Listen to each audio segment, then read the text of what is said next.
So it's not just about how do I communicate with my partner. Note, we've been talking since the very beginning, even though this is about relationships, about the guy in this case, the guy themselves. That's the signal. And if you're not going to take the steps to take care of yourself, are you ready to do the difficult work in the relationship?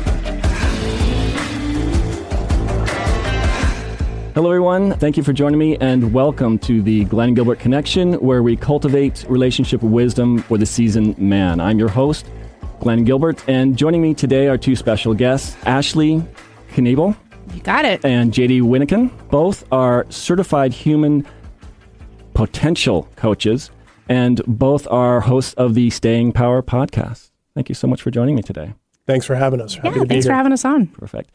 So I just wanted to jump right in and just get a little background as to how you, like the shimmy. So excited, sorry.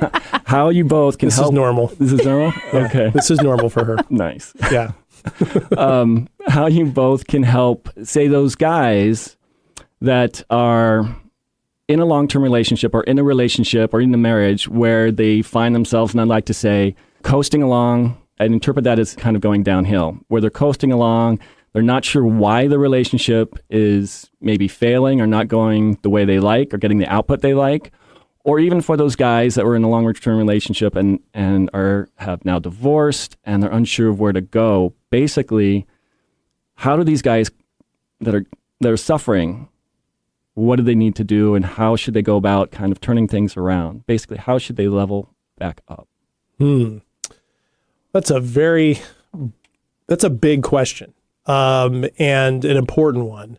I think it might help right here at the outset to explain a little bit about our approach as certified human potential coaches, because it is its own approach. The type of coaching we do is first and foremost focused on the person themselves. So while we do coach a lot of people in relationships and clients bring relationship challenges to us, we spend a lot of time talking about the person in the relationship, one right in front of us. So to answer your question in a general sense, broad term that we can certainly dig into, is they start with themselves, right? The work is theirs. To improve one's relationship, one must do the work themselves. One must go through the process of self-discovery, go through the process of emotional integration, go through the process of learning how to sit with themselves, both all the things they like about themselves and the things they don't, whatever emotions they're feeling. And then in that process, by better connecting with themselves,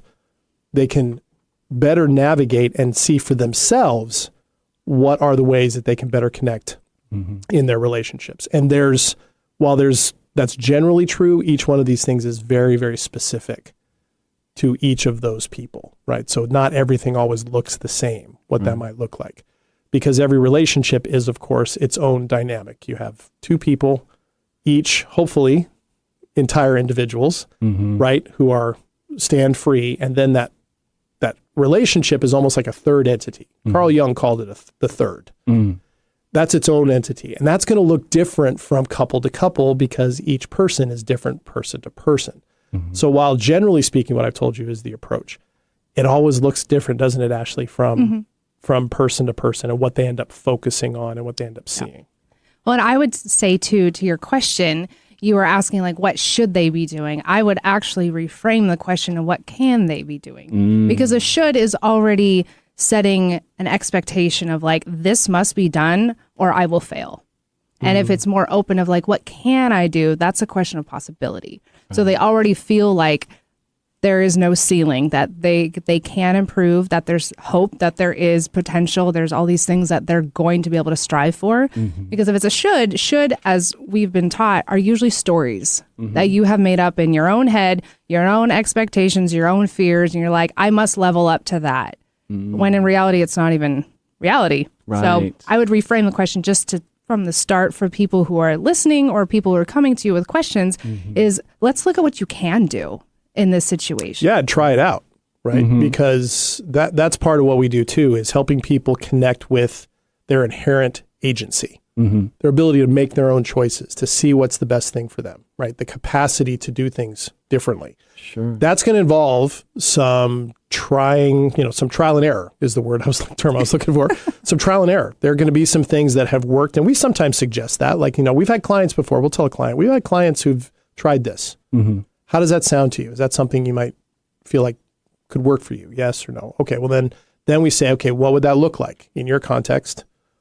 How would that play out? What are some ways you could put this forward in your own life? And they're doing the choosing. So we're not the kind of coaches that, like a basketball coach writes up a play, tells everybody, you go out and do this exactly this way and you're going to score the basket. Ours is very collaborative, side by side, asking a lot of questions, helping them kind of see things maybe they haven't seen before, consider possibilities. I love that word, possibility, Ashley. I think it's key.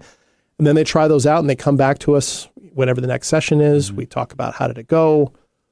And hopefully over time, they're taking more of a sense of control over the choices they're making. And then they can show up better for themselves and then in their relationship. Right. Yeah, for me, it was like years ago, and I was just in such a bad spot, just really devastated from a divorce, not sure where I was going, what I was doing, struggling with personal and professional relationships, wanting to prevent those from falling apart, and just not happy with the outcomes, and just asking myself, what do I need to do to change this? And that's kind of, I think for me, it was something to where I really had to be, I got to be forceful with myself. I can't just be like, oh, what should I do? And that's why I think I was phrasing it the way I was phrasing it. Like, I got to do something. When you say forceful with yourself, I think that's a powerful word. What do you mean by that? Like, how did that play out and what did that look like? I think in general, it was a way of motivating myself. Okay. I was totally sedating myself with video games. Just like it's during COVID, I'm not doing anything. I can't go outside. I can't even go mountain biking. I've got nothing going on. I'm new to the area. I'm just going to sit around. I'll work all day and then play video games all night and just repeat and rinse and repeat. And it's just, this is not, after a little while, like, this is not who I want to be. And this is not the outcomes I want at all. And I'm not having the relationships with my family, not having relationships with my friends that I want, and especially not having the relationships at work that I want. And I'm like, this has got to change. And it took me a while before I started really going, okay, what am I doing wrong? Kind of what both of you are alluding to is, where do you start? Where can we begin this? And it's looking at yourself, right? Looking at yourself and going, what am I accountable for? What can I start doing? And how can I start leveling up and improving myself? Okay. Yeah, that makes sense. So you took some steps then to do different than what you were doing. Yeah. I didn't reach out to anybody. I reached out to a few people, did some therapy, that kind of stuff. But the friend circle was pretty small. I wasn't depending upon my family at all. I was estranged from them. And so it was like, I have a few people from work and a couple guys I know, and that was really about it. So for me, there was a lot of isolation. And I'm like, I got to start changing something, and just start looking at, what am I accountable for? How am I accountable for the relationship outcomes? What am I doing that are causing problems with this? And just kind of going from there, really just looking in the mirror and go, what am I accountable for? And that really helped a lot. So. I really like that. Good for you. I mean, to be honest, like, that's a really good resolution that you had for yourself. If you had no outside person like knocking on your door, like, wake up, Glenn, what are you doing? Right. There's sunshine outside. Like, right. Oh, there is? Yeah. I was like, oh, yeah. I guess there is. On occasion, when the fog blows over. Right. Yeah. Right. Well, and that's a great example of what we were talking about. What Ashley was mentioning is you decided you had to figure out, in order for you to figure out how to better show up in your relationships, you were taking a good look at your relationship with yourself and your own choices and your own environment. So you're isolating, right? And then there's a big difference between isolation and solitude. Right? Solitude can be a really productive place to be, a really 100%. Comforting place to be, right? We can recharge in solitude. 100%. We bleed out in isolation, right? And so that's a relationship dynamic with yourself. It sounds like you had to confront. Absolutely. And that's the thing. The phrase that keeps coming to mind is one I use a lot with clients, particularly men, and this seems to resonate with them. That the common denominator in every relationship you've been in is you. This is true for women too, and anybody. But so when you look in the mirror, there's a really good chance that's the source of your biggest problems. But it's also the beginning of your solution. Same thing. And so you can take a look at it and go, yeah, I need to be accountable for this, this, and this. And we can certainly help people see that as coaches. But then we focus on, Yes, and here's what you can actually do. You have the capacity, you have the agency, and we can give you suggestions. But if people can discover those for themselves and what works for them, what is aligned with their own values, with the things that matter to them in their own life, they're going to navigate so much more effectively towards the relationships that they want to have, whether it's a romantic one, with family members, with friends, with coworkers.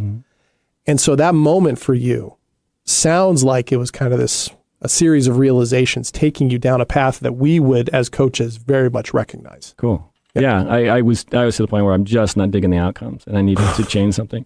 What do you both see as a major hurdle where someone comes to you and they're saying, yeah, I'm kind of bottoming out, or I'm stagnant, or I just got out of a relationship and I know something's wrong, and you've talked to them and you've given some suggestions, and it's a couple months later or maybe even a year later of just, okay, dude, you really haven't progressed. You got out of this 20-year relationship. We see what you're doing. You come to us. You've talked to us. But we're not seeing any improvement. Or would you even go there? Would you even say something like that? If you see that's like this guy's... I would say that's not quite the verbiage that I would use, just from me. Am I being too harsh? Am I just being... I mean, that's one I of my can be problems. harsh, but I'm as too blunt. as a potential coach, right? We focus on the potential. Our focus is forward. We don't always look at the past. There are nuggets of knowledge and things that you can learn from in the past and then grow from, but we're very forward focused. Okay. A common thread that I find in clients and just people that I've talked to, if they have said that they're, working on things and yet there's no like factual progress to be able to see like, okay, you're making, efforts and whatnot, is they usually don't actually trust themselves. They have, decided that all my best decisions got me here, or a decision that I innately was like, that's probably a good idea, whether you said it out loud or in your mind. Every single day decisions compound and then you end up where you are in your life. And a lot of times people struggle because they're like, I thought I was making really good decisions and I ended up here. So how could my best ideas and decisions land me in such a bad spot? What am I supposed to do? That's kind of what, JD, you were alluding to earlier, is what is the common denominator? And I told you guys this joke, and I'm just going to say it anyway. Like the guy goes to the therapist and is saying, oh, my past 5 wives are just horrible. I don't know what's going on with all these women out there. And the therapist is saying, what's the common denominator, my friend? And he goes, oh, I don't know. I'm dating women. Yeah, I'm dating women. What's the problem? Yeah, right. But it's always outward. Yes, this is really important to be like, okay, taking some accountability and just recognizing the, I like to call it the output to where you got. Yeah. Well, and there's things that you can do too. Like if you, and they sound so basic, and sometimes people have scoffed at them when they hear they're like, really? But I mean, like, assuming that if they're in such a bad spot, that maybe their environment that they live in is not up to par of where they would feel better about themselves. I'm like, go make your bed. Go clean up your kitchen. Actually, that's my line. Go make your bed. Start my I stole it from you. Yeah. But I mean, like, do things very consistently every single day that you're going to show up for yourself and you can count on yourself that it's going to get done. And those sound so small and trivial, but really they are the most foundational blocks that you can build yourself up on. Right. Because how many times did people have said like, oh, I'm going to go out running today. And then they're like, I don't want to go. And then they cancel on themselves. Right. You are now losing trust and confidence in yourself. But if you actually keep your own word with yourself and you start building up your trust, you're like, wow, I can make good decisions and I can stick with them. Well, and underneath that, even going to another layer of this, and something Ashley and I talk about quite a bit. You asked about what are the common hurdles. That is definitely one. Connected to that is, I see, an inability / unwillingness or difficulty in sitting with difficult feelings. With, in some cases, being able to name them. I've had clients who wouldn't be able to name an emotion if you put the card up in front of them that said that. Oh, yeah. You're angry. You're sad. I can relate to that 100%. Right. And I could too. Yeah. Once upon a time. Yeah, it used to be so difficult to be like, well, what do you want out of life? What do you want? I'm like, oh, I can't say anything. What do you provide to people? Oh, blah blah blah, and here's a list of 50 things I can provide to somebody else. But what can you provide for yourself? Nothing. Right, and those feelings can be really tough. And so, learning to trust yourself has a lot to do from our vantage point with learning to see that emotions are fleeting. They're temporary. That's the one thing they all have in common, is that they always pass. And if we think about our life experience, our happy moments are really happy and they don't stay all the time. Neither do our worst moments. And instead, so they kind of move through, and we don't have to be scared of them. We don't have to try to numb them out. We also don't have to wallow in them. And we certainly don't have to feed the stories. That's what Ashley was talking about with stories. Because chances are, what's causing a lot of angst for men in the situation that you laid out at the beginning of the show, and for those hurdles that you're talking about, is they want to get from, how do I stop feeling this crappy? How do I stop feeling this uncertain? How do I start feeling more confident? All the good things. We want to go over there. Well, to get there, one has to acknowledge and recognize and experience that difficult feelings are a part of life. And we don't have to run from them. We can actually use them to our advantage. If we can name them, if we can feel them, and recognize that we can be okay when we're not okay, we can actually better connect with ourselves, our body, our mind, and make better decisions and get to trust ourselves, as Ashley was pointing out, because in difficult times or challenging times, we can learn ways to keep ourselves centered and grounded so that we can see better what our options are and how best to show up in a relationship. And if we think about, like a romantic relationship, wouldn't we all want to show up in such a way going, wow, she's really upset with me right now, or he's really upset with me right now. I'm really uncomfortable, and I know how to sit with this, and I can listen to myself, and I'm not going to overreact, and I don't have to tell myself a story about him or her, about myself.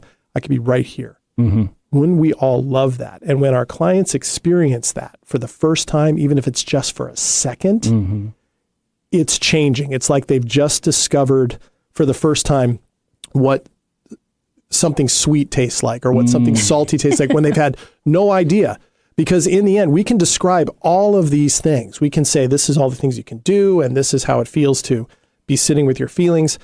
That's like trying to explain to someone like what swimming in the ocean is like. Standing on the shore saying, when you swim, it's like this, and the water feels like this. And they're going, this is great. I appreciate the info.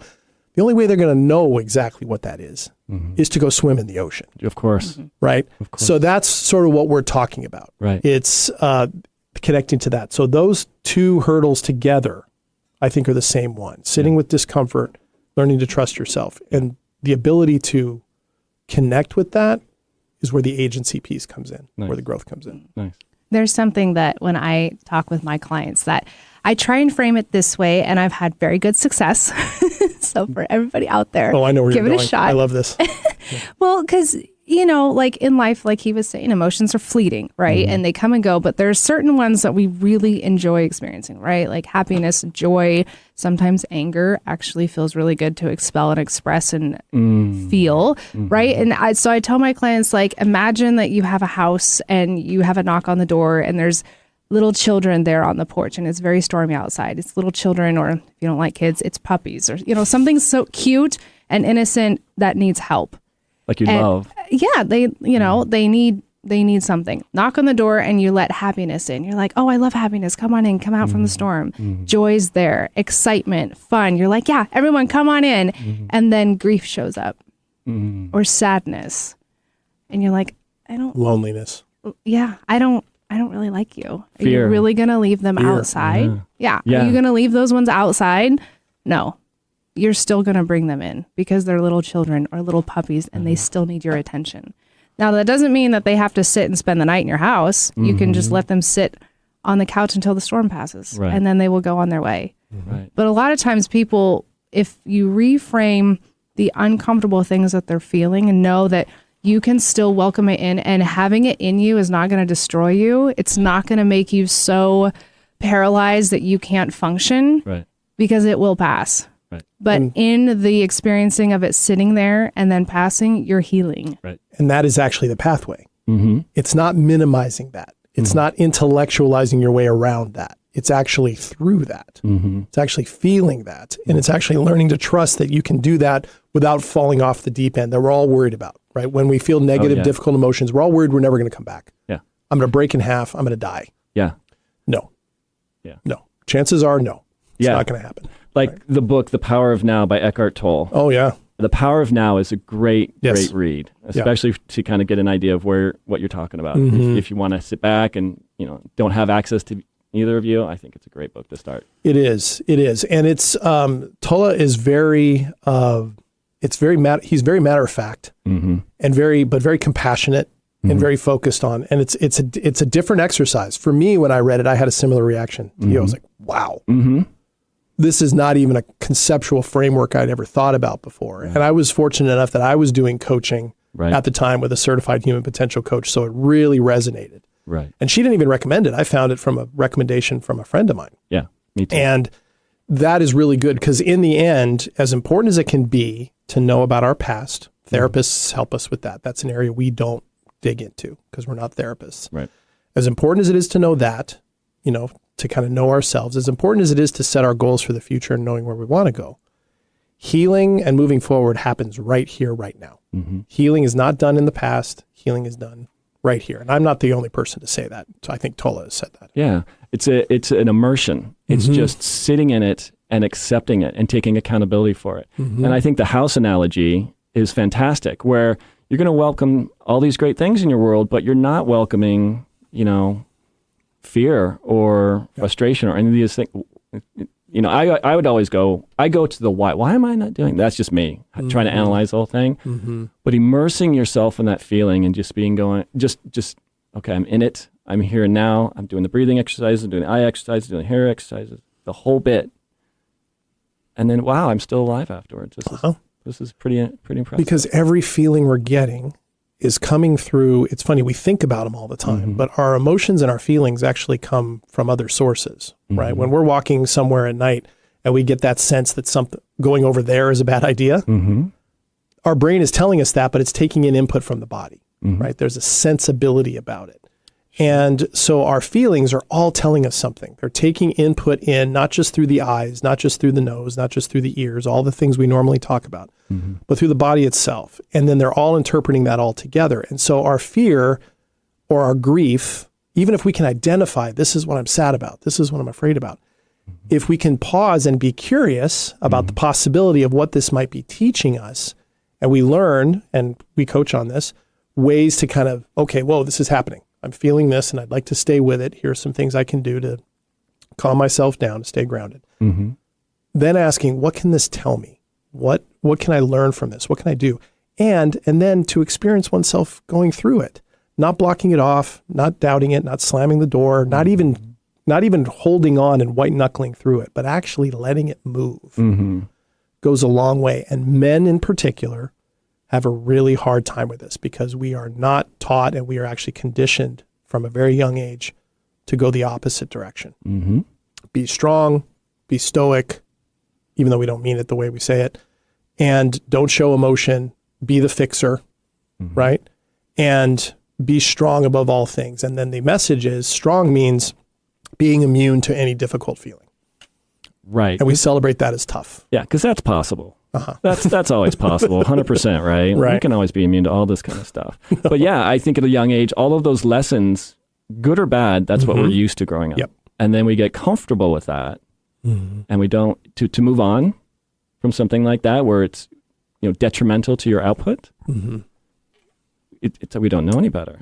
And that was one of my major struggles, is going, but this is what I was taught. This is what I know. This is ingrained in me. This is what I had to do to survive as a little kid.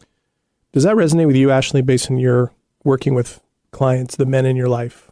Did what we were just talking about, does that resonate to you as true? Yeah. And I mean, to be honest, I feel utterly awful for you guys because I can't imagine being raised and taught like you're not allowed to express. You just have to safeguard all of that and just hope that it just turns to ash and blows away.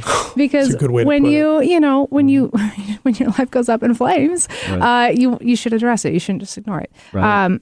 But even now, when as adults, when you guys go through hardships, it's like, does the same lessons as a child still apply? How can they? Right. Because as children, you're not as cognitively aware and evolved and matured as you are as a grown man.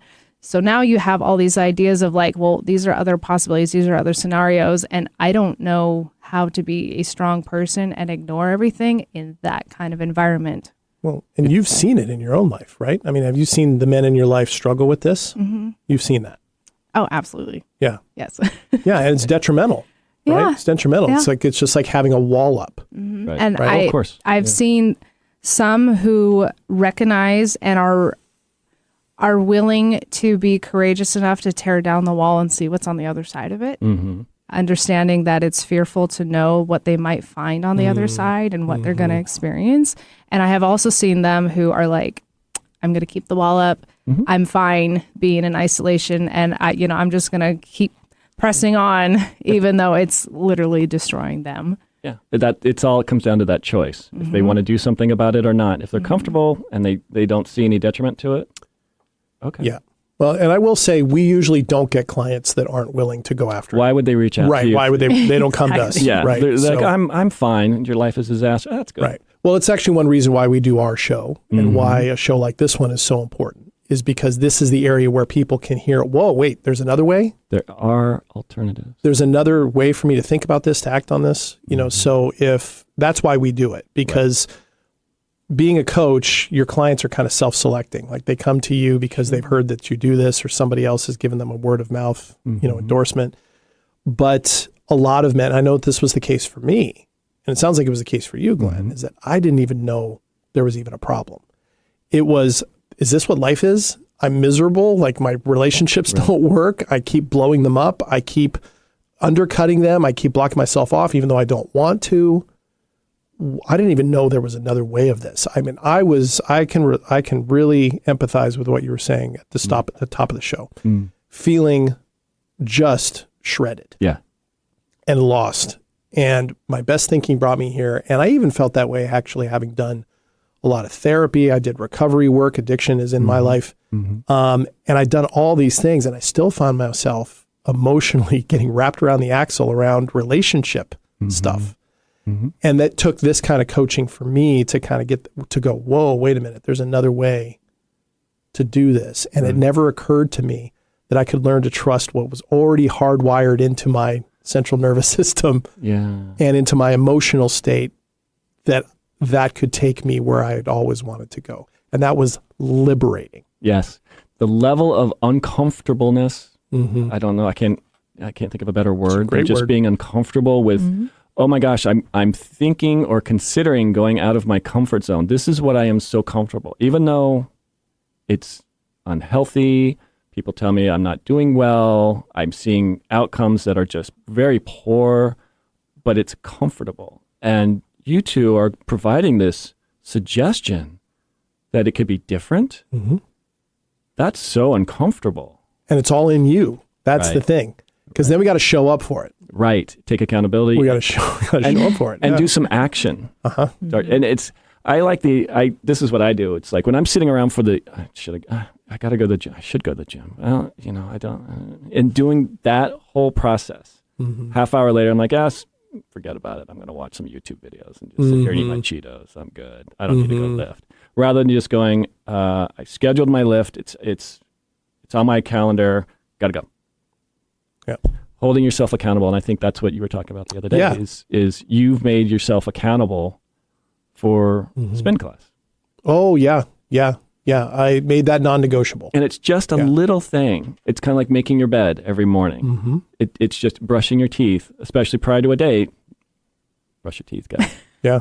Please. just please, as she said, Right. Well, and for Ashley, that's like jujitsu for you, right? Yeah. Literally. No. It's like, that's her non-negotiable. That's like her thing. Kickboxing. That's what she does. Yeah. And we actually talk about that quite a bit because those things are important. Like that example you said of kind of putting off something you should do or you want to do, but then for whatever reason you end up not doing it and you're eating Cheetos. Right. That's a marker by itself on some level. Like if you're in a relationship and someone sees that, I'm going to go to the gym. Okay. You plan to go to the gym, then you don't go to the gym. I thought you were going to the gym, honey. Yeah, I just decided not to do that. I'm going to sit and eat Cheetos.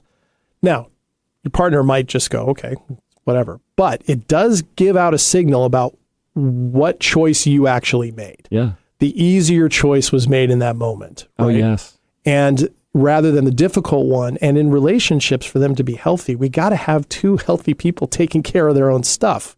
Right. Because healthy finds healthy. Unhealthy finds unhealthy. Right? The old adage from Taoism is water seeks its own level and finds it. Right.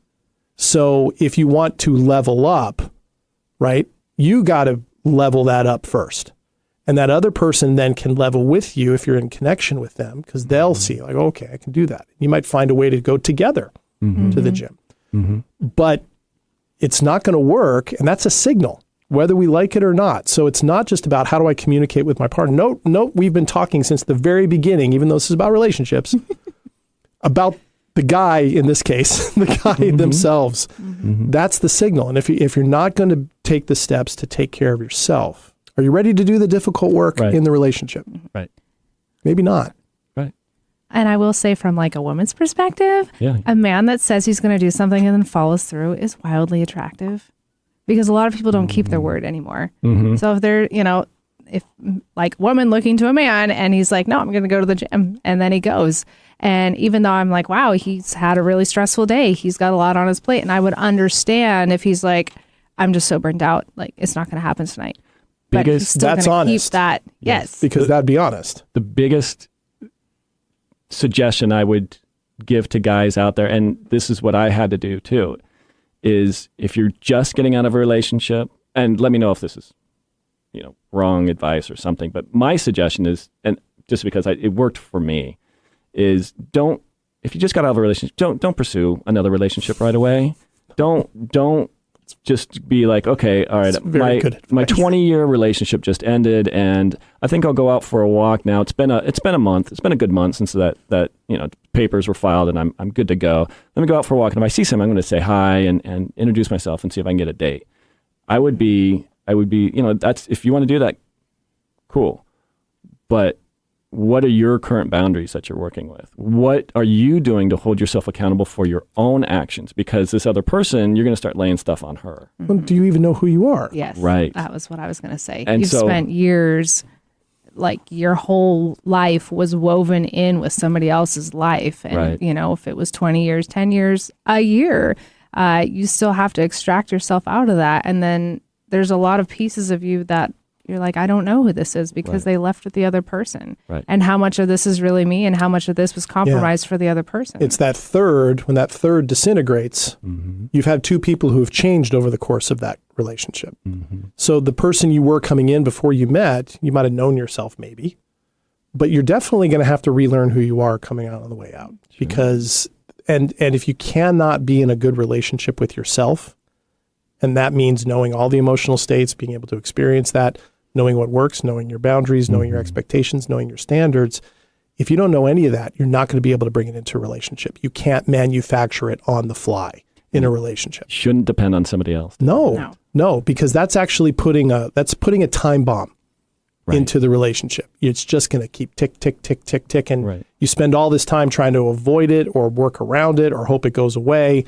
And eventually, and it could be something like sitting and eating Cheetos when you said you're going to go to the gym. If that's the 378th time that's happened and your partner's seen that, that might be the moment where it's like, you know what? You don't follow through on what you're going to say you're going to do. I'm sick of this. I go to the gym, but I just don't feel like it today. And like, well, it's been 365 days of that. Man. What do you think you're doing? Right. Really? Well, and you never know. When somebody sees something like that, they're like, well, where else are they going to do that? Right. Is this going to bleed into all other areas of the life, Yeah, it's all an inside job. And that's actually what you said is a really important point for those guys that are just recovering, is to be like, well, what are you doing to make yourself attractive? And for even those guys that might be in a long-term relationship, they're just coasting along, and then they're the ones eating the Cheetos, but they're also, I take care of the kids, I got a full-time job, I'm making the meals at night, and I'm, she's just losing interest. She kind of says these comments to me that are not flattering. I'm getting insulted. What's wrong?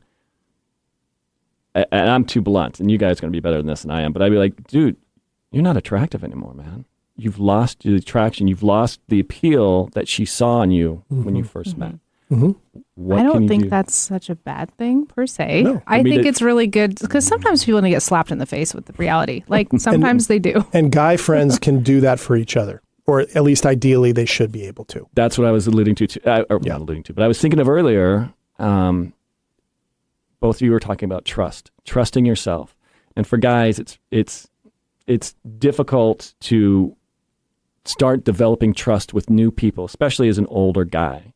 Developing trust with new people or friends, people you've just met, it's really difficult. And to open up, I've personally come from a space of, well, I've opened up before and it's blown up in my face. It was disastrous.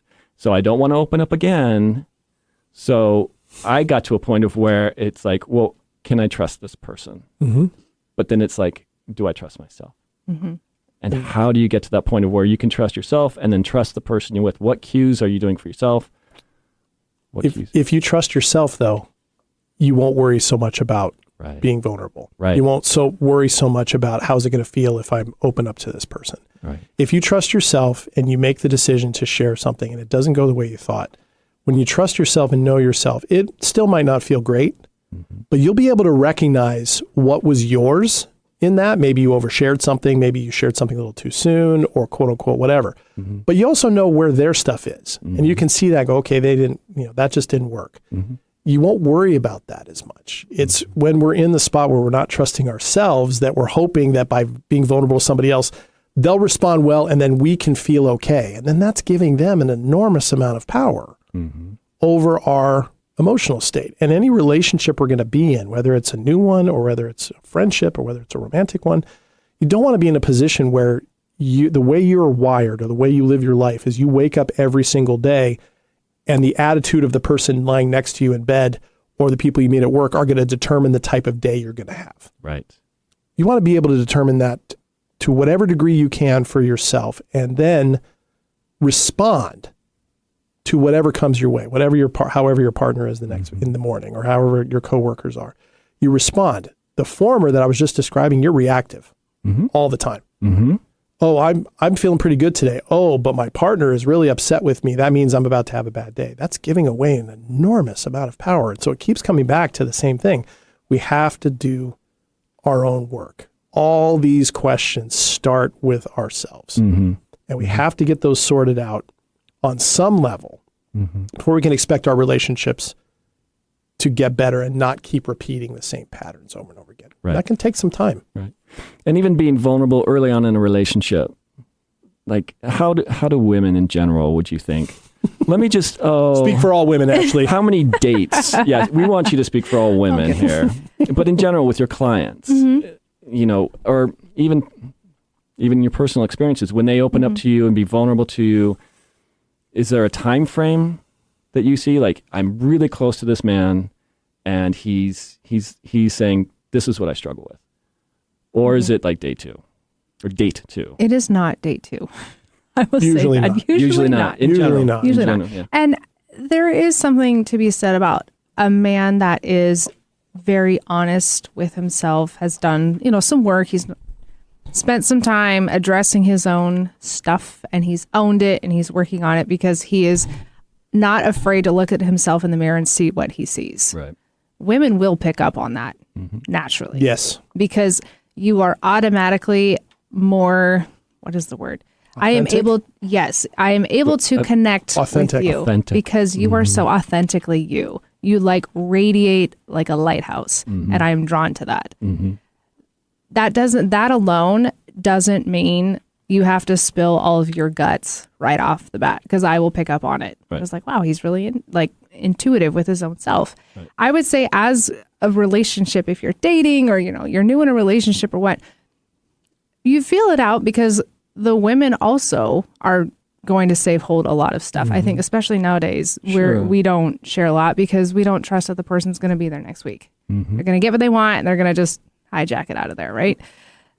I mean, I think it does. Hijack it right out of there, buddy. Ideally, that actually works in this context. It does. Yeah. That term. And we're not talking about and just a side disclaimer is like we're addressing guys that have a sense of integrity. We're not talking to guys that are just full of, Again, they aren't listening. Yeah, they're not. Not yet. All right. They are not. Or if they are, it's by accident. So all you gentlemen out there with a sense of integrity, you don't lie, Or a cheat, or partner steal. said, you need to listen to I was this. gonna say, if somebody sent this to you, Yes, listen. Yes. it might be a good Your indicator. reason. Yes. It's a soft, gentle, support. Yeah. Sorry to interrupt. No, you're fine. But it varies from person to person. But I would say, like, spend some time getting to know them before just expelling all of your stuff. So maybe you're a few months in and you're like, hey, we've had a couple of moments that felt really intimate and close, and I shared a detail, something that's a little vulnerable. Hey, this is just something I struggle with. And that's okay. And it doesn't have to be all this stuff. And share one and see what happens. Yeah, and if she's like, I totally get that. I resonate with that. Yeah, what are you doing? Sorry. I thought you were done. Sorry. Well, I want to jump on it because the important thing here, too, is some of the questions that we're talking about, we have a timetable in our head. How soon do I share this? My answer to that sometimes is you share it when you're in a connection point where you feel you can and she's receptive and you're open. That might be later down the line. But we put this idea in our head of at a certain point we have to be here. A certain point it needs to be here. After this many dates, this is okay. Like this is somehow this formula, this equation we have to figure out and get all the steps right, like we're doing calculus, right? 35 different parts of this problem, and I got to get them all right and right on time. Otherwise, this isn't going to work. Well, we are in Seattle. There's a lot of nerds out there using Excel and writing everything down right now.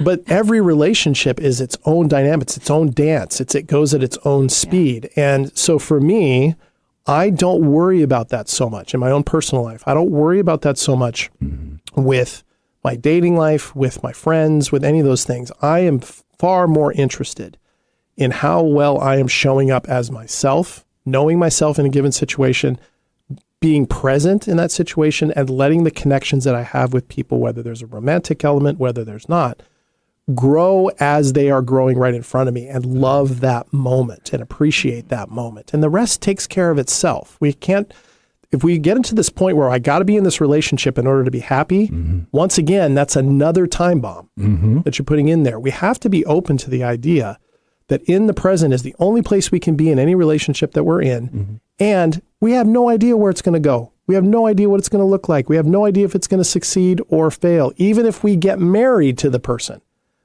there's no guarantee we're going to be married to that person in a year. Right. We can say we're committed to it. We can do all those things, but there's no guarantee. So how do you show up now? Right. And a couple things are entering my mind as you're talking about this. Is one, it all goes back to trusting yourself and being comfortable in the now and understanding your weaknesses, your limitations, your vulnerabilities, yes. And then understanding that and going forward, and then maybe pursuing a relationship. But spend some time knowing yourself, knowing your boundaries, what you're good at and what you're not at. And let it show up. Yeah. This is the thing. This is the other thing that we talk about quite a bit. When we do these things for ourselves, we draw in the people, the types of relationships we want, the experiences we want, because we're filtering things out in a different way. Things that used to be important to us or we thought needed to be important cease to be, and we start bringing in the things that we actually want and the types of relationships we actually want to build. Yes. That will happen because in connection with oneself, one puts out what you talked about, that energy, right? Ashley, you said that energy that comes out. That gets picked up and that draws in the people, again, water seeking its own level. That draws in the type of people and the type of experiences and the type of connection that we want to have. And so for me to have successful relationships in the future, I needed to stop worrying about finding one in the now.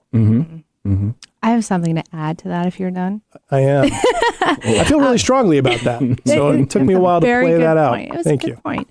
The only thing I would, because I have seen this with people before, is don't use vulnerability as bait, because I have seen this a lot. Great point. Also, where men are like, if I wave my vulnerability flag and I talk about that I have these terrible things that happened to me and I have all this trauma, and they like use it to entice people to come in and fix them, that is never a good, healthy start. So do not just wave your flag and use it to draw in people. That's not what I mean by being like honest. And, when you're connecting with somebody, like JD was saying, just nurture the relationship. Because if you were to get in a relationship with somebody and it was a year, 2 years down the road, and you guys were really close and really intimate, you started sharing some really great things, you've built a foundation that can hold those moments. If it is date 3 and you let all that out, it's just going to fall through the floor. There's no foundation for it to rest on. That's a great sign of, hey, I want you to be my therapist. So I'm going to dump everything out on you because this is our second date and I need someone to take care of me rather than taking care of your own crap. So I would say this is a message to both men and women. Like, don't dump everything out on your date within just a few hours. But also, if you're going to like talk about something really personal, ask, hey, I've got something I'm struggling with. Is it all right if we talk about it?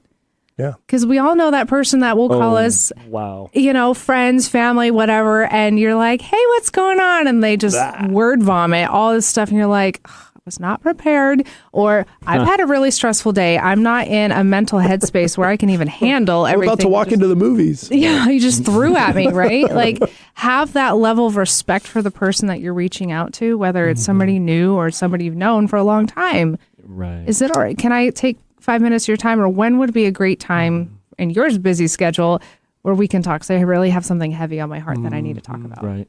And over time, of course, if you do that, you develop the types of relationships where the person is ready to hear that. And you're also able to say that, even if it's just something over text, and Ashley and I have this dynamic between the two of us in our relationship, our friendship. She can tell when something's weighing on me and vice versa. Right. And we both know each other's cues. And sometimes it can just be, hey, are you doing okay? I'm picking up on something. Texting back, you know what? I'm grinding. I'm feeling this, and this, and I'm unsure. I'm tired, and I'm not sure where it's going to go. However, that's where I'm at. I'm not asking to have it fixed. I'm not asking her to give me some great advice. She responds back with, oh, I know how that feels. Right. Is there anything I can do? You just listening, right? You just letting me verbalize this. Or we talk on the phone for a few minutes. And it goes the other direction, too.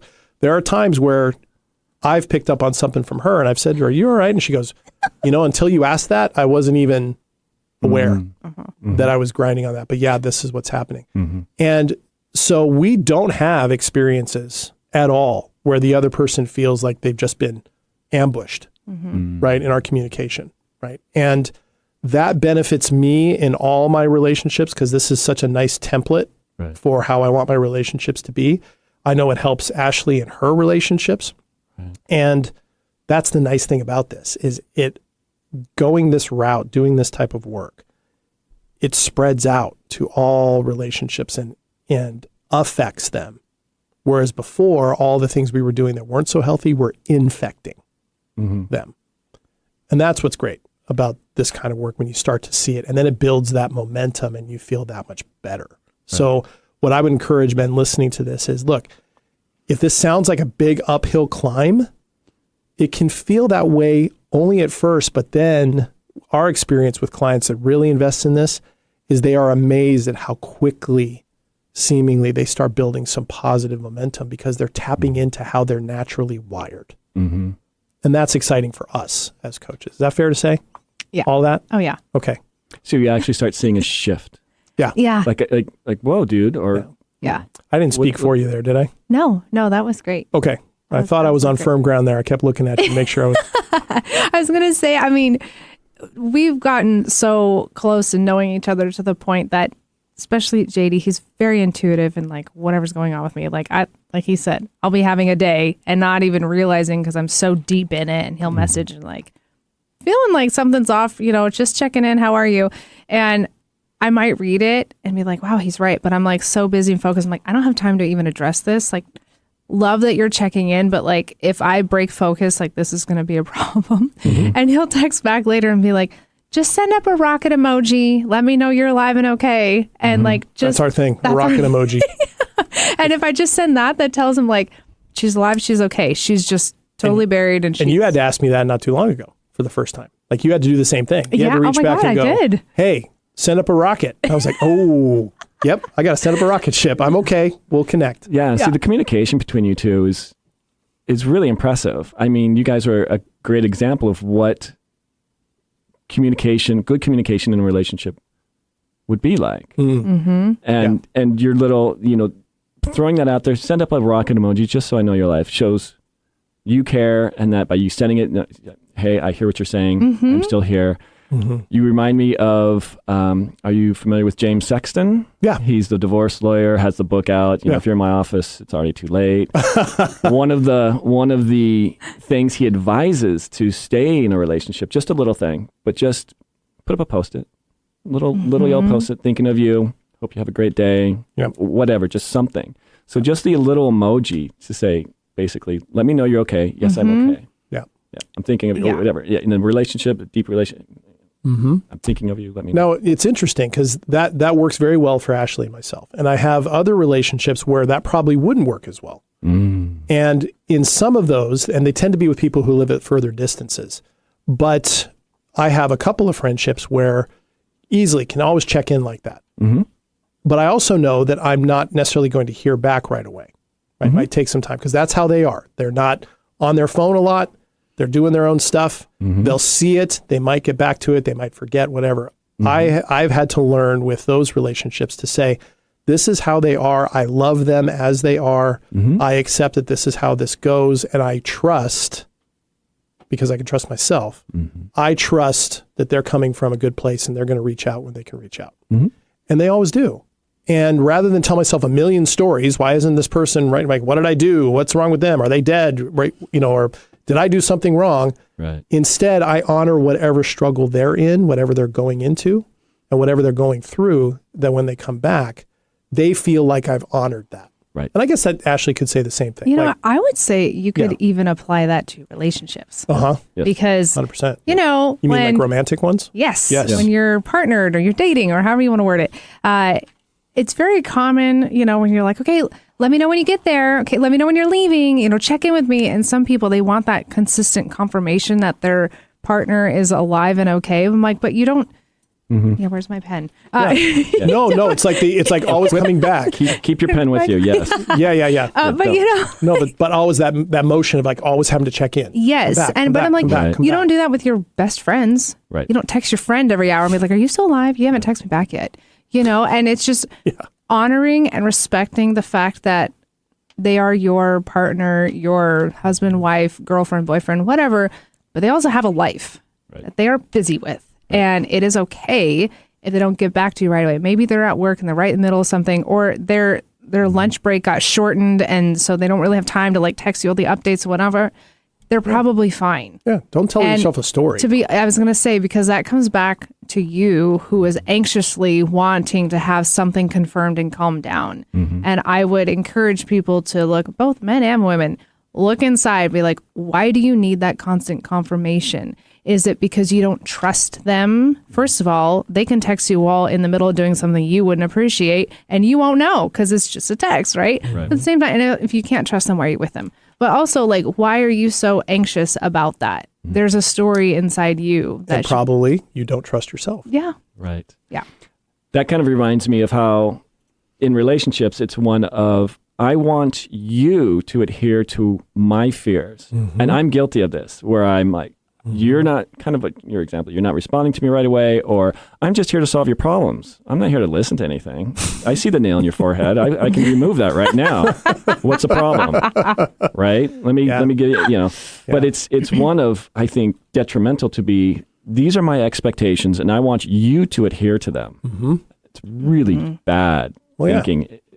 And I'm not saying I'm exclusive of this. I've done this, and I've noticed that it's really detrimental. So have I. That's something that JD and I talk about a lot, is those unspoken agreements. Yes, unspoken. Where I might think in a relationship, I kiss you goodbye in the morning. I don't need to hear from you all day. You come home at night. You tell me about your day. That's great. And you might be like, I need to hear from you for every hour. That's normal. That's the standard. And if we don't talk about the fact that I see this as an agreement this way and you see it from that perspective, if those are not discussed, it can cause a lot of chaos, because I'm going to feel smothered and you're going to feel really anxious. And that's just one small example of when people get into relationships or are in them and they're like, oh, we've never actually talked about some of these things.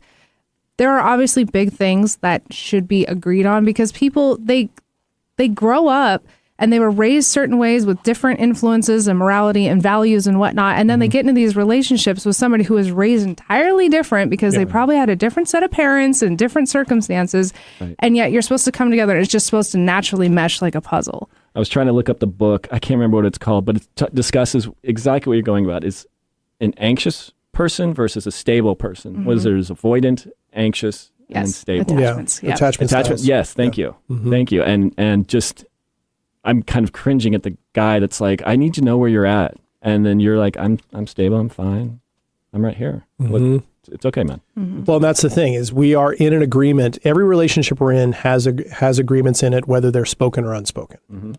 What Ashley and I talk about all the time is speaking those things is part of learning to trust yourself and being vulnerable and recognizing that something may not work. If you know who you are and you know what works for you and you know what you're part of, what you want the agreements to be for the benefit of both of you, if those aren't going to be met, there's a chance the relationship is only going to go so far. That tends to be what we don't want to consider. We don't want to be vulnerable because we don't want to lose what we've already got, even though it may not be ideal. One person's feeling smothered, but doesn't realize that, well, part of this is because we're not having conversations about this, because then you have to confront the fact that maybe it won't work, or maybe the relationship is changing. Maybe the agreement has to be reevaluated and redesigned. Maybe it needs to be discarded altogether. And this is the thing. That's why I keep coming back to with my male clients. If you think perfecting yourself, improving yourself to get the best relationship possible so you don't have to worry about any of these things ever again, or that you won't ever be alone, that itself is a problem. Because if you're not okay on your own, whether you're in a relationship or not, you're never going to be okay enough in the relationship. 100%. So that part has to be recognized. And I would say that's true for men and women, anybody in a relationship. Well, even like you were saying at the very top of the show, you know, men that are coasting in relationships, more than likely it's coasting and going downhill because there was some unspoken agreements in the beginning when the relationship first formed that are no longer being honored, are no longer being actively pursued. You know, everyone's probably looking great when they first get in the relationship. And then, who doesn't? And it's not to say like, I'm only going to be with you if you look like this. So if you look like that, I'm leaving. Right. I mean, unless that's what you want to agree to and you say that out loud, but you can't have that in your mind and never say something. And then when the person has had a rough spot of life and they, you know, haven't given themselves that much love and time and attention to take care of themselves. So you're like, well, that person over there is way more attractive. So I'm going to leave you and just pick up and go over to that person. That's so not fair to said person who you've made an agreement, a commitment to. It's like, why instead of just dumping and leaving and picking up with somebody new, work on what you have. Actively have a conversation with that person. And how can I support you? I see you're struggling. Is there anything we can do together to help? Is there anything I can do? Is there anything I can do to help inspire you? Is this just a period you need to go through and I'm going to be there when the season's done? What I start liking to think is once you're out of a relationship, once a guy's out of a relationship or whatever, and they're discovering themselves and figuring out what is good for them, that, in my opinion, is a never-ending process. Don't ever stop doing that. Don't ever stop pursuing, what you want to do with yourself. Growth. I think, and I'm guilty of this. Once you get married, I'm done. I don't need to do anything else. I don't need to try anymore. We got the rings on the fingers. We're good to go. This is it, right? That's that culmination. We're okay now. And I think a lot of guys, and like I said, I'm guilty of this too. We're married. I'm good. I don't need to continue with trying to be attractive. Oh, and they'll say things, and I've seen men do this, where they'll be like, well, I don't know what she means. I'm not there for her. I come home every single day. I'm there in the evening. So that's not what that means, right? We watch TV together every night. My gosh. You can be in the same room and be a million miles apart. 100%. And you can be hundreds of miles apart, thousands of miles apart in a connected relationship, and it's connected. And there's a huge difference between them. And so, yeah, it's that culmination thing. We men, it's so funny. We're conditioned to hold all these emotions in and not acknowledge them. We're also conditioned to think that as soon as we reach that apex, quote unquote, of marriage, we've done what we needed to do. We show up. Okay, this is how we do. This is being a man. We turn it into something that it's not. And then we wonder why it feels so difficult. That's because it's not the problem isn't marriage itself necessarily. It isn't necessarily your partner. It's the expectations and the assumptions and the unspoken agreements you brought into this that you're not even aware you've got. And that's that time bomb. That's that thing that we're uncomfortable about. You're talking about those guys like, I don't know. I just have this unease and I don't know why. It's probably in there somewhere. Right. Yeah. It's for me, it was finding a purpose. And I think guys in general, once you find a purpose and start working on that, first of all, it's get plenty of sleep, drink plenty of water, go to the gym, eat right, all these kinds of things to start getting better, feeling better, getting your mind straight. And then what is my purpose? What is my why? And then pursuing that. But never stop pursuing it. Don't be like, okay, I've got the girl, I've got the job, I got the car, I got the house, I'm good. I got the couch now, this is great. It's just like, don't ever stop. And I think a lot of guys are stopping. They do. And I think Ashley and I talk about ourselves, but then we talk about with clients too, the 6 pillars of what any person needs to be able to do exactly what you're talking about. And they're all associated with personal health. Good sleep, movement every day. Yes. Exercise, nutrition, stress management, and what's the last one? Community. You were waiting to say that. Yeah. You weren't you? Those, I think he's got it. Yeah, those 6 pillars. Where are you on all that? All those things together is a good way for any person to kind of get a good sense of where they're at. Repeat those 6 again. Sleep, nutrition, movement, exercise, self-regulation, emotional regulation, stress management, and community. Nice. Those things, if you take a look at all of those and you're working or moving, adjusting out of curiosity and commitment to do those things. So if that's a pillar that's important, movement, that might get you off the couch instead of the Cheetos and the YouTube. Right. Not you, but that's figurative you. Yeah. To move. This is a pillar of my life. I know that if I'm working and growing in these areas, I'm improving my life. I'm improving my ability to show up well for myself, to develop trust for myself, to show up better for relationships, whether I'm in one or I hope to be in one. Doing those things is a nice benchmark. And when you do those things, you're going to do things like make your bed. Right. Make sure that you're, brushing your teeth. You're making healthy choices for food. Those kinds of things.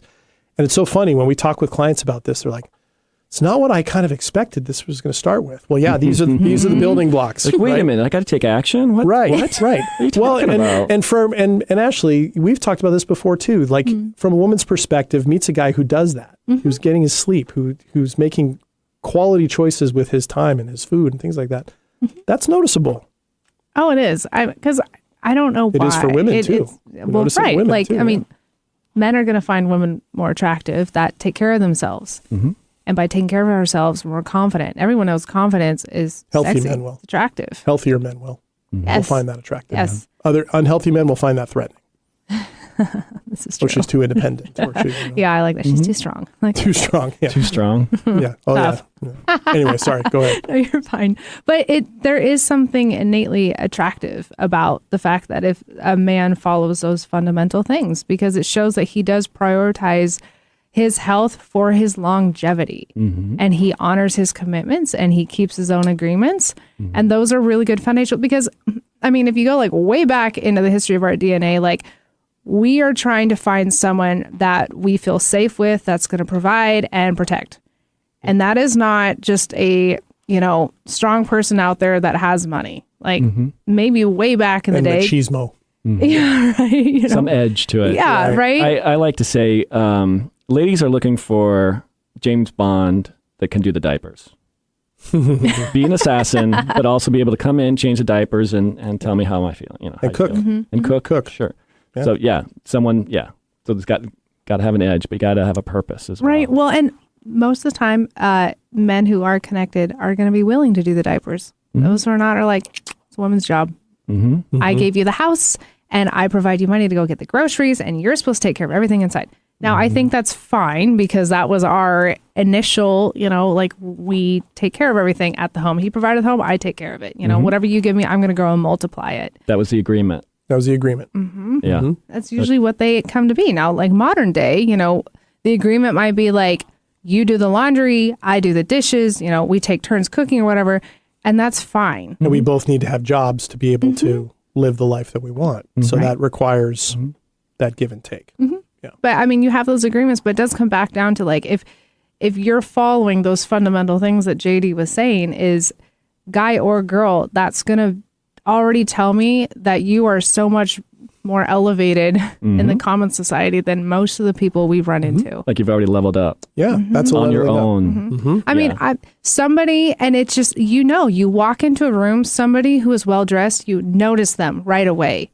You don't notice the people in the hoodies and the sweats. You notice the person who stands out because they give a damn about what they look like. There's a purpose to what they're doing. Yes, they it was intentional. Yeah. Care about themselves enough they that have they're a sense of their why. Right? 100%. As you were talking about. Yeah. And I think that's all of that is very true, because I think that we do want to know in our relationships, whether they're romantic, friendship, we want to know what the other person can provide, right? Nourishment for the relationship, however that's defined. Sure. And yet we also don't want to feel like we're the ones who'd have to compensate for whatever lack they've got. Right? We don't want to do that. Where we want that person to be able to some degree take care of themselves, and then together in that third, figure out what you have to work on together, what you have to help provide for the other. Wow. And if we do that without verbalizing what those agreements are, it's wandering around in the dark. Right. Hoping that you can find one another. And if we use the analogy of a relationship being a dance, you don't want to dance without any lights on. You don't want to dance without an awareness of what's in the living room. You don't want to fall over the couch. You don't want to run into the door frame. You don't want to step on each other's toes. You're already going to do that anyway as you're learning to dance. Do it in the light. Yeah. I've seen clips out there where the wife is saying, he hasn't taken the garbage out for 5 days. And she's not going to do it, and she's waiting for him to do it, and he doesn't do it. And then he finally does it, and she's like, about time, just that kind of thing. And it's almost like, well, his ESPN was turned off. It didn't resonate. He flipped it off at some point. It's like, what you're saying here is communication, and it goes both ways. That's just the clip I saw. But it's how you both have said, you got to verbalize your agreement or expectations at the very beginning. Like, this is what I'm good at, or this is how I am, or, I'm trying to get a sense of like, what would you relay at the very start of it? Like, yeah, I like this, and yeah, I'm kind of like that, and this is where I struggle. And, Well, consider. Oh no, go. Okay. Oh, consider. Go. Look at us. No, you go. No, you go. When you're gonna say something to your partner, consider talking to them the way that you would appreciate being spoken to. For example, taking the garbage out. You don't want to be like, well, it's about time you did. Right. Because is he going to want to take the garbage out again? Probably not. If that was his response, instead of like, really appreciate you took the garbage out today. Thank you so much. You took that off my plate.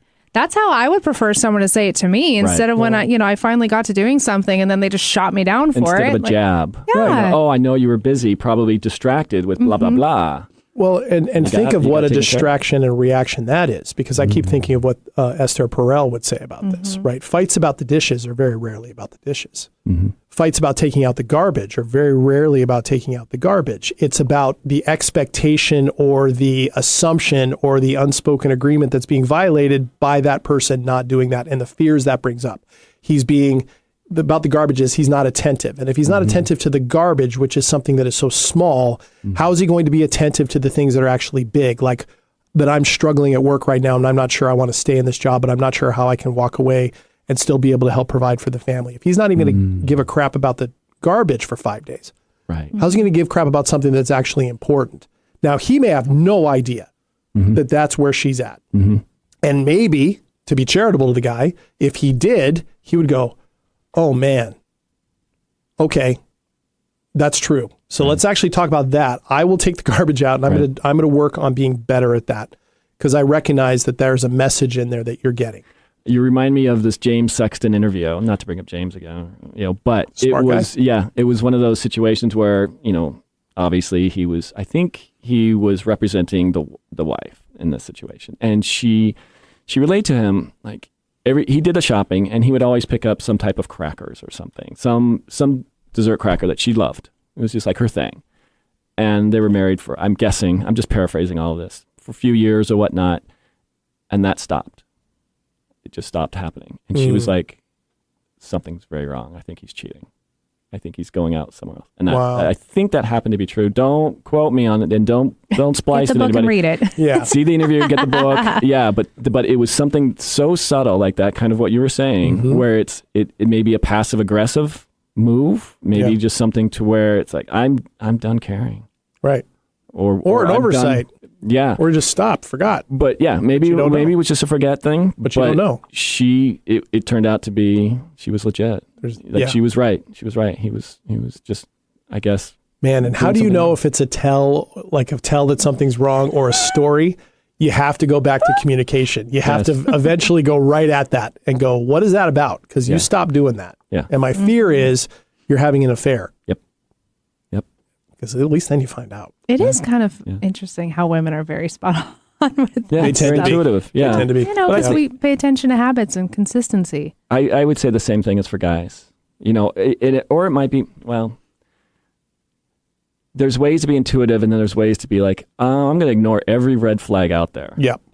Yeah. And everyone loves a good carnival. Yeah. And everybody else is going, really? Everybody loves a good carnival. Everybody loves a good parade. Right. Yeah. Not when the rides break down and people fall off. This is like the greatest. You find that out too late. This is the greatest train wreck ever. This is fantastic. But yeah, everyone else could see all these red flags, and the person could be oblivious to it, or it could just be something super subtle, and something's going on. Yeah. Or it's like, you know what? They're vacationing down in Dubai all the time. I don't know what's going on, but yeah, they're getting some freaking flyer miles. That's great. Yeah.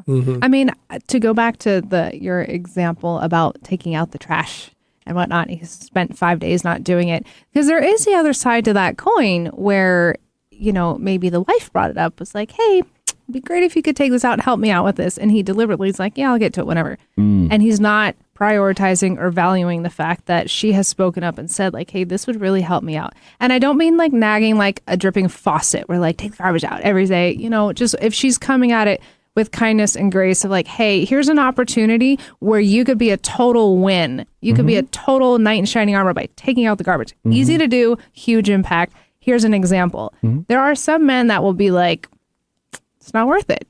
So then my question is, one, why is it not worth it to them to help her out so much? And two, for her to recognize if it's not worth it, this is the time, and this can go both ways, but this is the time to reassess your healthy boundaries of, do I want to stay in something like this where that person has made it apparent, even if we've talked about it and they've deliberately said, like, this is not important to me, you're not important to me. Do you need to stick around in that anymore? Could be he's being passive aggressive. Maybe something's going on with him to where it's like, I'm just done with this. And I'm going to do something to piss her off. Yep. And it's, again, there's an agreement in there somewhere that has shifted. It broken. And there can be fear on both sides of addressing that, hoping that it'll just change. And that's where the justifications can come in. Right. And it's easy to do. Like, well, maybe they're just having a bad day, or maybe we're in a tough spot. But you know what? We're married, so we're going to see this all the way through.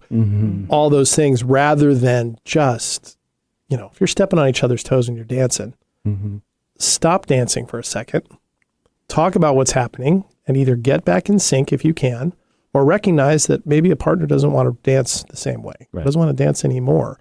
And as terrible as that will feel, as difficult as it will feel, if you're coming from a place of knowing who you are, aligned with your values, you're going to want to do differently for yourself. Right. And ask for better for yourself, a better match, a better opportunity. And that's okay too, because, what the focus, of course, is on how do men level up and show up for these relationships. Sometimes the best way to show that you are healthy in this relationship is to recognize when it's no longer working, and to take the steps in a way of integrity to move away from the relationship, 100%. Rather than blow it up, rather than get passive aggressive, rather than intrigue with that woman at work or whatever, or lose yourself to online porn or any of those things. Hit it head on, address it, because you did make an agreement with this person. You should have consideration for that person. And in that situation, if the person is going to be hurting because of this, even more of a responsibility to show up, be honest about it, be open, and do the work on oneself and allow that person to feel the way they're going to feel, to find either what's best for the relationship going forward or to give each of you the best possible way to detach, move on in a way that when she or he is walking away, they don't feel like I was irreparably harmed by this. One of the biggest struggles I have, because I learned to be very passive aggressive. And then I'm like, I really got to work on not doing that. And that is like one of the things I do like daily. It's like, are you being passive? You know, what is going on in my day? That's a check-in for you? 100%. Okay. And it's something to, I think what you were saying is, and to kind of summarize what you're saying is, take on the conflict. You know, if you don't, then you're going to create chaos. And you're both going to hurt. And you're going to hurt tremendously. And somebody's going to do something stupid. Yeah. And somebody's going to do something they're really going to regret. Even if you fix the relationship and move on, or if it ends, you've just kind of stabbed each other. Yeah. And there's more wounds to have to heal from. And that's something, you know, we spend so much time on the art of developing relationships. We don't spend nearly as much time on the art of moving out of relationships. And there's such a time saver. If you're just going to deal with the confrontation then and there, rather than being, you know, avoidant or passive aggressive or whatever, it's going to save you years, if not decades, of pain. And you can feel better about, like I've had romantic relationships since my divorce, which was a number of years ago now, 13, 14 years ago. I've had successful relationships that have ended. And I had an increasing scale of standard. What was what I was hoping to do. My number one was I do not want to blow one up by being unfaithful. I was able to do that, to be in relationships that ended where I wasn't unfaithful in the relationship, where I wasn't passive aggressive, at least, or I was better at it than I was before, where I communicated vulnerability. I might have gotten smacked in the face from it because it wasn't received well, or I didn't do it well, or I vomited more than I shared. But at least I was bringing myself to the game. I was showing up better than I did.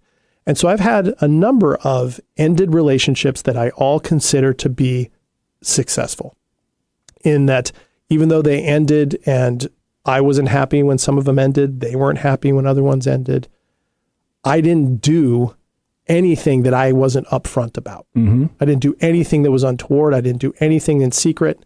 I did the best I could, and I was as vulnerable and honest about it as I could. To me, that was a success. And that helped me not worry so much about the next relationship. It is so night and day when you take the time to recognize those issues within yourself and being like, I got to work on this. This is what I need to do before getting into anything else. It's very liberating, and you can be able to fall back on yourself and go, this is what I held myself accountable to, and this is how I'm going to have my, you know, my boundaries and how I want to live my life, versus the other way, which is just the outcomes don't come out very well, and you can start seeing that difference in the outcomes in the relationships and stuff. It's us participating in our own life. 100%. It's us showing up to be a part of the human race. That's the only chance we've got, right? We're going to go through problems. We're going to go through breakups. We're going to go through grief. We're going to go through all the things that life throws at us. But what our coaching is about is helping people recognize that A, that's how it's going to be. B, the only place you can be is being right here where you are right now, and you can deal with whatever's coming at you. You can. And this is all about growth. It's not about outcome. The growth is about continuing to grow. It's not the outcome at the end, because the outcome, then you're shooting for something that might be artificial. Right. Growth is not. Yeah, no, I would agree with that. You want to enjoy the process, not the end result. If you're focused on the end result, it's never going to happen the way you want it to. Man. You know, he couldn't have said it any better. I know. Well, you're welcome. That was great. That was great. That was really good. You can use it. Okay, write that down. I think we just have a few minutes left, but I wanted to kind of fall back on something you mentioned earlier, and I think this might be helpful for guys out there. The 6 pillars and the community comment. Can you talk a little more about what that means, and especially for the guy that is either in a relationship that's long-term and he's starting to shut down, Usually those guys, I think in general, don't really have a large group of guy friends, or, and I'm saying this from experience, they've gotten out of a long-term relationship, a marriage, and they're somewhere where they're sort of isolated. They don't have a lot of friends. What is the importance of having a community around for those guys? I would say, as an example of something that they could do, is like what JD did, join a spin class. Now, I'm not saying you joined a spin class because of what you went through, but it's something that you can do. In part, I did. That puts you in an environment with people that the spotlight's not on you. There's no pressure to be like, I gotta, make friends with these people. No, you're just showing up and riding on a bike. You're putting in a lot of effort. But, it's a workout class, right? Or, some sort of activity. Join like your local basketball, team or whatever. Do something that puts you in an environment with people where you're doing something communal together, but it's not about how well you do, if that makes sense. Yeah, that's a great point, especially for doing something athletic. Spin class, doing a martial arts, something in a community where you can start making new friends, new relationships. I think that's fantastic. Because, if you're like in a spot where you're trying to build, putting yourself in a situation where performance and all eyes are on you is not going to be great for you. It's not going to be comfortable because you're not even sure who you are right now. So how can you show up at your best? So when you do something that's like in a group situation, you keep going. It gets you around people. You might only say hi right off the bat to people, but you keep going and you build up relationships. And then maybe after, the class, now you're having coffee with people. Everybody goes out to lunch. Right. And you started naturally with low fear of rejection. Start building a community with people. That's a great point. Low fear of rejection. Because the guys are already going through it. And not to keep bringing it on myself. But yeah, it's after all of the, a divorce and struggling at work, it's struggling with relationships, personal, family, all that stuff. That reel starts going in your head. Wow, everything sucks. I must suck. And then it goes. Well, and it's Ashley's spot on. Yeah. The things that you can do that engage you in the world. So what I tell clients going through something like this is be curious when you're out among people and verbalize when you can. So when you're at the grocery store and somebody's reaching for something, you can ask, could I help you with that? Ask the checker, how's your day going? And mean it. Yes. They'll know it and they'll respond. And they'll ask you, how's your day going? Then tell them. Now, you don't dump on their shoes if it's a bad day. You can say, it's a bit of a tougher day today, but it's nice to talk to you. I hope things get better. Practice that. Be curious about that. Notice what other people are doing. Notice how other people are. Notice what draws you in of something you might want to try to do or something maybe that you got away from. Right. That you want to go back towards. All of those things can be really good for community. And then the other thing I would add to that that's related is for men to notice or just to approach that this idea that every relationship one has, even if it's just the casual one of the coworker at work who's across the cubicle, every relationship that we engage in can have value and worth. And if we say, well, that one's not as important because it's not a partnership, we lose the opportunity to see the value and worth we can get from that. So we can have our close, almost like a target in archery. The middle circle is the closest people we've got. Then we have the steadily ones moving outward. Every part of that target, anybody who fits in that zone is going to have value and worth. And some people move in closer over time. Some people move out. Some people stay right where they are. But if we put ourselves in a spot where we think the only thing that's going to bring us value and worth in relationships is that romantic partner that we want at the center, we're losing sight of all the various types of connection and relationship and value and love and worthiness that we can have in our lives. But we have to be able to connect to that. Yeah, never stop. Yeah, it doesn't stop. Yeah. I was thinking about what you were just saying. Notice your surroundings. I think when guys start shutting down, they just become oblivious. They have no peripheral self-awareness. And I was thinking that might be just a reflection. How is that going to reflect on the person you're with? If you're not even aware of stuff you're knocking over, how is she going to be like, he's not even aware of, the glass that's on the table. How is he going to protect me if something happens if we're walking on the sidewalk? He hasn't showered in 3 days. He's smelling funky and he doesn't even realize it. Well, and that's why those other pillars are so important because if you intentionally engage in those, you're taking care of all of that. You're taking care of getting better sleep. You're taking care of eating better. You're taking care of movement. Movement and exercise can be two different things. Movement's out walking around, exercises, really hitting something hard. You do those things, you're probably going to be aware a lot more of taking care of those ins and outs. And they kind of takes care of themselves after the time. That's what our clients tend to notice is like, I don't know when I started doing that. It's when you started paying attention to the 6 pillars. And they probably start walking a little more upright.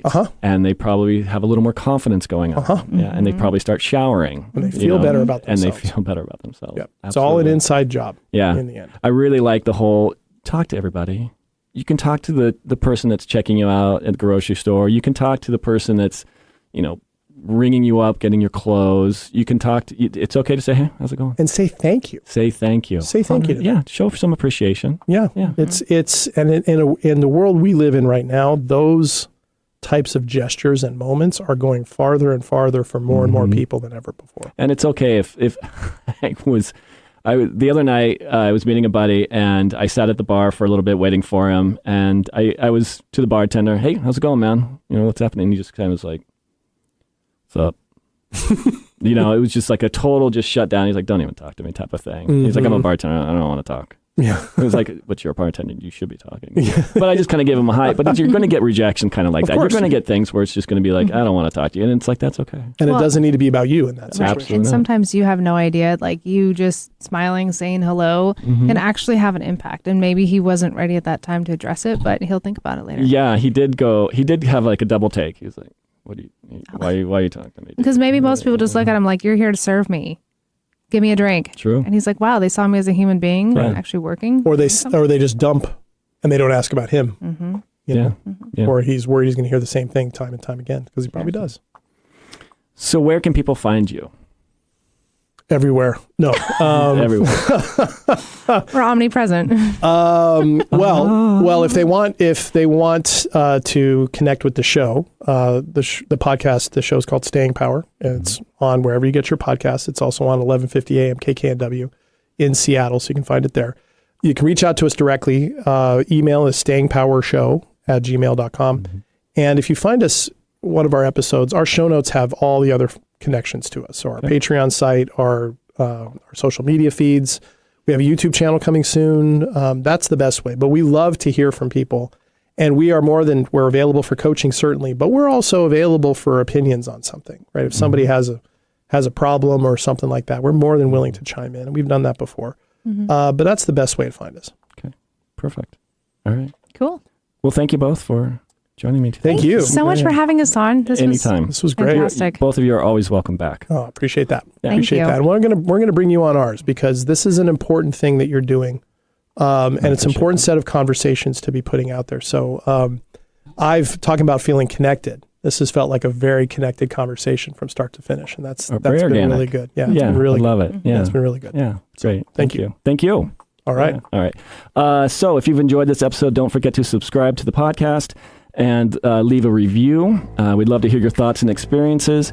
So connect with us on social media. Look for the Glen Gilbert Connection, or send an email to the Glen Gilbert Connection at gmail.com. Stay tuned for our next episode. We're going to discuss more relationship dynamics. And until next time, take care.